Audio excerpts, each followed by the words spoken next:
My first time in Japan was wonderful, and I still remember every bit of that trip. I remember seeing blossoming cherry for the first time and thinking, this looks like an infrared photo. It's been 10 years since I've seen cherry blossoms last time. Naturally, before the departure from Australia, I was obsessed with getting to Japan earlier to catch the last glimpse of it. But all I found was this. Clearly, I had no choice but to go to the only place where spring is always late.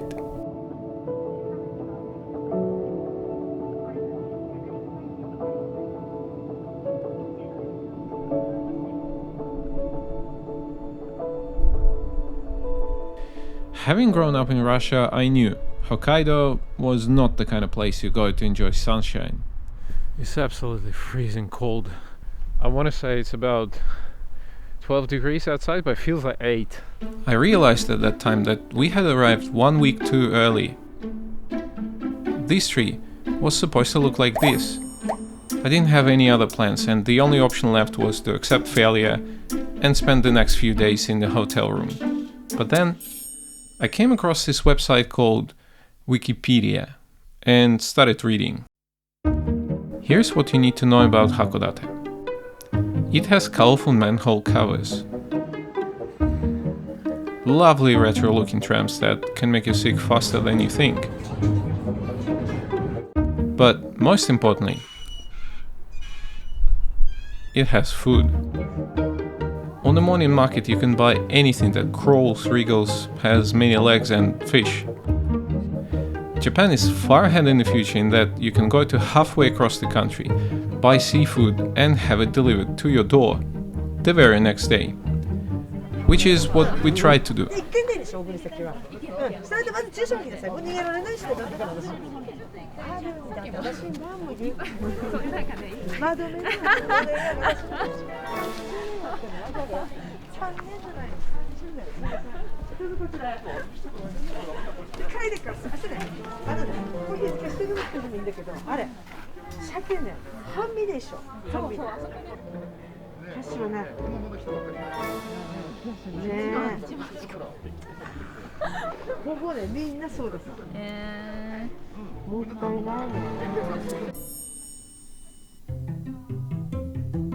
One thing that fascinates me about Japan is how ordinary looking things transform. A grey, boring, tile-covered building becomes attractive when decorated with bright street signs. Kind of like a makeup. Cherry blossoms are Japan's makeup. Everything suddenly becomes 100 times prettier. Wherever in Japan you go during the season is absolutely stunning. But, as always, some places put others to shame. Right in the middle of Hakodate there's a former military fort turned park that every spring puts all of its 1600 sakura trees to good use. Ready? Go.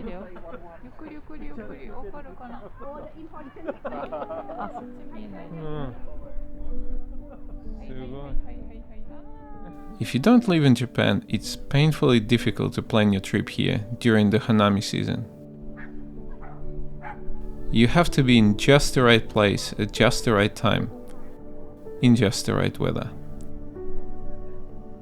The fleeting nature of this beauty is what makes it one of a kind.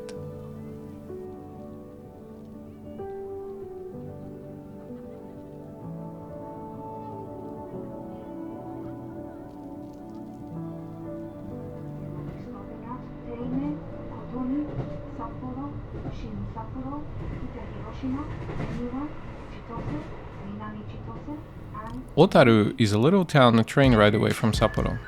Wikipedia says you should go there if you're interested in one of these 3 things. Glassworks, music boxes and sake distilleries. I have carefully disregarded the list and came up with my own. The views. Menchikatsu. Menchikatsu. This beautiful Glassworks museum. Kitaichi Glass started off making kerosene lamps and now, over 100 years later, is still going strong making this, and this.